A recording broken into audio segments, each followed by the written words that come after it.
자, 지금 이제 한 이 시기쯤에 법논리 철학이 되게 어려워졌다가 잠깐 쉬어졌다가 올해 A여짐부터 이제 논리 철학에서 좀 주목할 부분이 보여가지고 흐름을 잡아들이고 있습니다.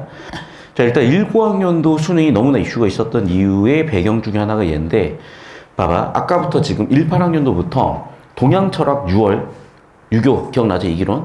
그리고 수능에 아르텔레스 목적론, 서양 철학 나왔죠. 그래서 그 다음에 6월 이어지는 시험에 동양 철학과 서양 철학을 엮기 시작을 하는 거야. 이해되셨어요? 그리고 수능에 우주론이 나왔는데, 우주론을 검색해 보시면 이 수능에 대한 연구가 안 돼 있는 사람들이 너무 말을 많이 해. 그런데 얘는 과학기술 지문이 아니거든요. 그러니까 31번은 그냥 별도로 보시면 돼요. 그러니까 사실 A 지워버리고 31번 별도로 푸시면은 문제 푸는데 아무 지장이 없어. 그러니까 얘는 그냥 31번이 옛날 스타일 중에 하나인데, 난이도를 높이려고 전혀 상관없는 걸 하나 지금 엮어 놓은 거예요. 그래서 그냥 여기다는 제가 형광펜으로 묶어가지고 따로 푸세요. A를. 그러면 얘는 문제 푸는데 아무 지장이 없어. 근데 보시면 알겠지만, 봐. 서양에서 태양, 봐봐. 76페이지인데, 태양 중심설에서 지구 중심설이야. 태양 중심설이 뭐야? 태양 중심설. 그래. 지동설이야. 지구 중심설은 천동설이야. 이해됐어? 이게 왜 시작됐대? 경험주의. 형이상학 반대. 내가 오늘 수업에서 다뤘었던 이 기호와 관련된 형이상학과 자연과학의 대립, 중세에서 근대로 넘어갔었을 때의 사조의 변화, 그 배경을 세팅한 이유가 여기까지 이어지기 때문이야. 그러니까 그 배경이 아예 없이 들어와서 힘들다고 하는 거지, 사실은 뭐를 모르시는 거지 아시면 쉽고요. 얘들아, 구는 무한히 작은 부피 요소들로 이루어져 있다. 이게 어려워. 이미 얘는 뭐라고 얘기해야 될까? 얘는 이미, 죄송해. 요즘 예쁘고 고운 말만 쓰고 있어가지고 뭐라고 얘기할 수가 없네? 자, 그럼 봐볼게. 지금 뭐가 있냐, 이제. 이 방금 나와 있는 부피 요소라는 단어랑 비슷한 단어가 어디 나와 있었냐면, 우리 이제 공상권에 있는 270페이지인데요. 여기 보시면 봐봐. 돌림힘에서, 그리고 그 앞에 보면은, 이제 우리, 여기 나와요, 여기. 김연아 선수 나와요. 그럼 김연아 선수 나왔을 때도 나오지. 뭐라고 나오냐? 질량 요소라는 표현이 나와. 질량 요소. 보이니? 그러니까 봐봐. 부피 요소, 질량 요소 얘네들이 모를 거라고 생각하지 않고 내는 거야. 그러니까 얘들아, 부피 요소를 모를 수가 없는 거고, 그 다음에 저기서 또 뭘 다루냐? 중력, 부력, 항력, 지문 기억나죠?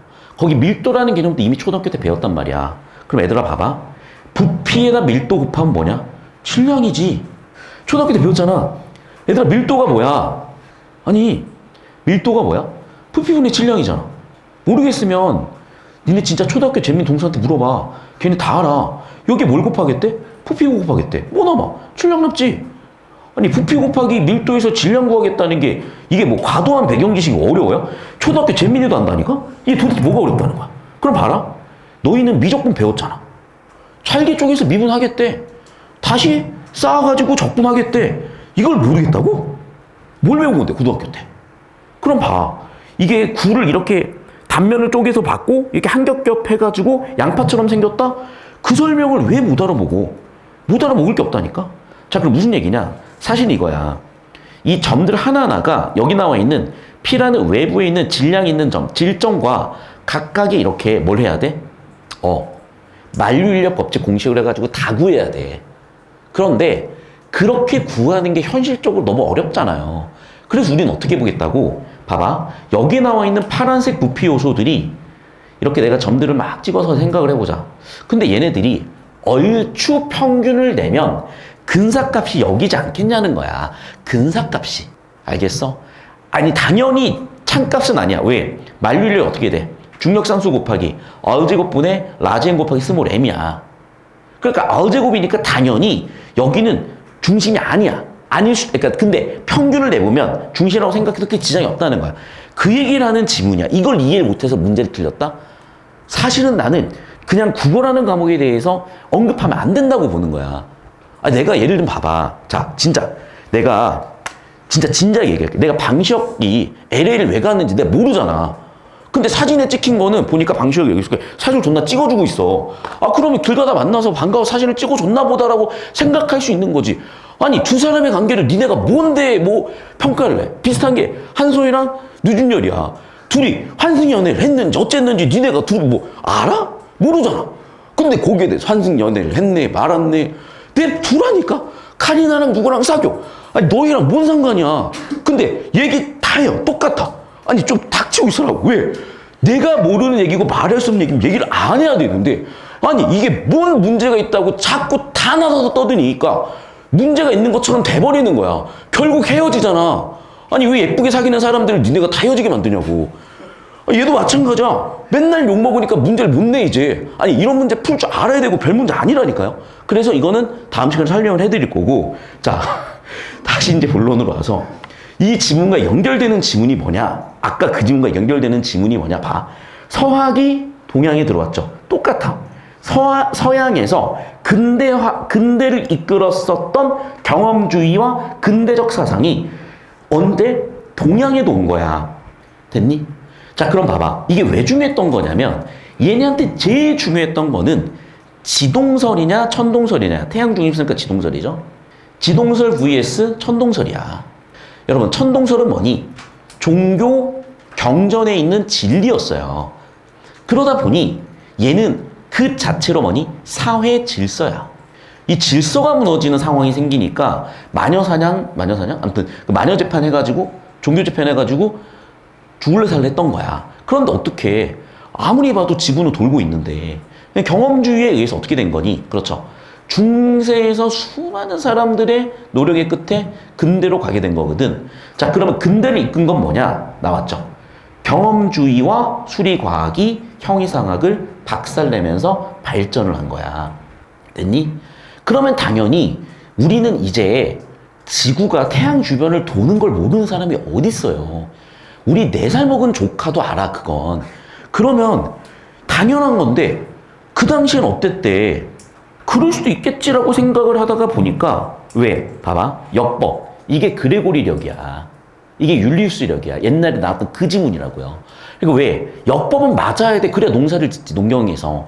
그래서 이렇게 얘네가 관측치를 바탕으로 정확한 역법, 정확한 달력을 만들 수가 있으면 그 달력에 따라 가지고 할 일들이 정해져 있으니까 농사 짓기도 편해서 처음에는 좋다였어. 좋네. 근데 받아들이다 보니까 좀 아닌데? 이러면서 이제. 왜? 얘네들은 기본적으로 뭐니? 이기론이야.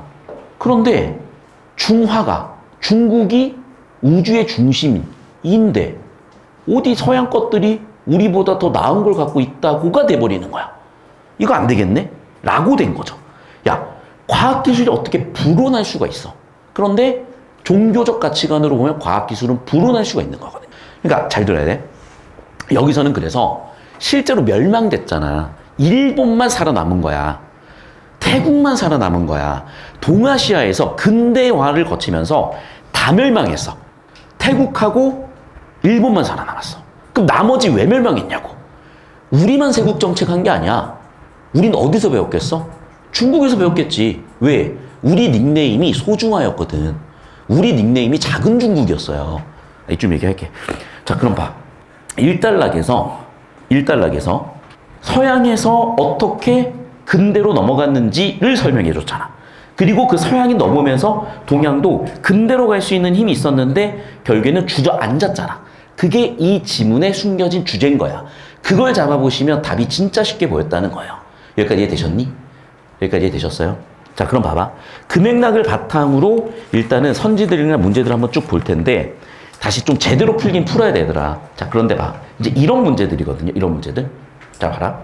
경험적 추론에 기초한 뭔가의 사상이 양쪽 다 나왔냐, 한쪽만 나왔냐 같은 거 물을 수 있다니까. 왜? 경험주의에 의해서 뭐가 나와야 이게 바로 근대잖아. 됐어? 그러면 근대적 사상처럼 경험주의에 의해서 우주론이 나왔니, 안 나왔니? 서양과 중국은 같았니, 달랐니? 당연히 물어올 수가 있는 거예요. 여기까지 됐죠? 자, 그리고 봐봐. 그럼에도 불구하고 왜 동양에서는 이상한 짓을 했냐면 그게 동양의 질서였어. 그게 뭐야? 성리학이에요. 성리학도 종교야. 유교도 종교잖아. 그러니까 성리학적 질서를 기준으로 살아간 거야. 됐지? 그러면 성리학적 질서에 기존했던 애들이 서양 우주론을 어떤 식으로 받아들였는지를 당연히 물을 수가 있는 거야. 자, 하나 더 나가볼게. 그럼 봐라. 여러분도 알다시피 원래 이렇게 천동설을 주장했던 사람들이 누구야? 지동설을 주장했던 사람이 누구야? 코페르니쿠스야. 그래, 실제 코페르니쿠스가 나와요. 그치? 그런데 니네가 알고 있지. 종교재판 받은 건 갈릴레오야. 왠 줄 알아? 코페르니쿠스가 처음 만들었을 때는 사람들이 뭔지도 몰라. 그냥 그런가 보다 했지. 근데 얘가 만들고 나서 갈릴레오 같은 애들이 막 떠드는 거야. 이것 봐라? 가 된 거잖아. 그러면서 본보기를 보인 거지. 그러면서 갈릴레오 어떻게 됐어? 죽을 뻔했어. 그러다 보니까 그걸 보고 있던 브라헤 같은 애들이 머리 긁적긁적 하면서 아무리 봐도 갈릴레오가 왔는데 이거는 내가 있는 대로 얘기했다면 맞아 죽겠다. 어떻게 하는 거야 그래서? 봐라. 코페르니쿠스가 분명히 맞아. 근데 그걸 알면서도 형이상학과랑 교점을 구해버리잖아. 오히려 퇴보한 거죠. 그런데 아무리 봐도 이게 맞거든? 특히나 이때 어떤 논쟁이 있었냐면 이게 맞냐 틀리냐에서 여전히 이론적 논쟁이 있다가 결국 타원궤도라는 게 밝혀지면서 계산이 다 돼버린 거야. 타원궤도 누가 발견했어? 그게 바로 케플러. 결국 어떻게 됐니? 케플러에 의해서 더 이상 형이상학이 존재할 수 없게 된 겁니다. 됐지? 그리고 그 고전역학을 누가 집대성했니? 뉴턴이 집대성이야. 그래서 왼쪽은 서양 근대 철학, 종교, 신학, 과학사야. 그래서 서양은 이제 근대로 넘어갔어. 자, 그럼 동양 차례지. 그래서 이제 동양에서 어떤 근대화가 있는지 보여주는 거야. 여기까지 되셨어요? 그래서 이 내용을 느낌을 잡으셨던 분들은 사실은 크게 어렵지 않게 정답이 쭈루룩 27, 28, 29, 30이 보이는 느낌인데 일단 정보량이 미쳤고요. 내용 하나하나 다 터지다 보면 어떤 문제가 생기냐? 도대체가 이게 뭔 소리인지를 몰라. 다시 한번 얘기한다. 알 필요가 없어. 어차피 틀린 이론이니. 그러면 중요한 건 이거야. 자, 봐. 원래 아리스토텔레스의 형이상학이 있었는데 얘는 과학에서 좀 멀었죠. 그래서 이거를 코페르니쿠스가 가져왔고 갈릴레오가 가져왔는데 얘네가 종교재판 맞으면서 힘들었지. 그러니까 브라헤 때 조금 후퇴했다가 결국에는 케플러 와서 완성이 됐지.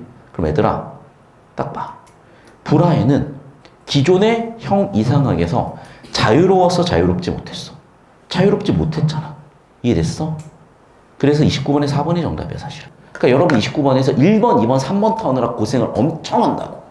근데 얘들아 어차피 틀린 우주론인데 그걸 왜 이해해야 되냐고. 그걸 이해하는 문제는 안 내. 자, 그래서 이 지문을 지금 풀다 말다 하셨을 텐데 제가 허들을 많이 벗겨드렸거든요. 여러분이 이거 다음 주에 같이 한번 풀고 31번까지 딱 풀어보면은 그래도 상당히 난이도는 있었던 지문이지만 해설을 들으시면서 흐름은 잡히실 거라는 거. 자, 오늘 수업 여기까지입니다. 고생하셨습니다.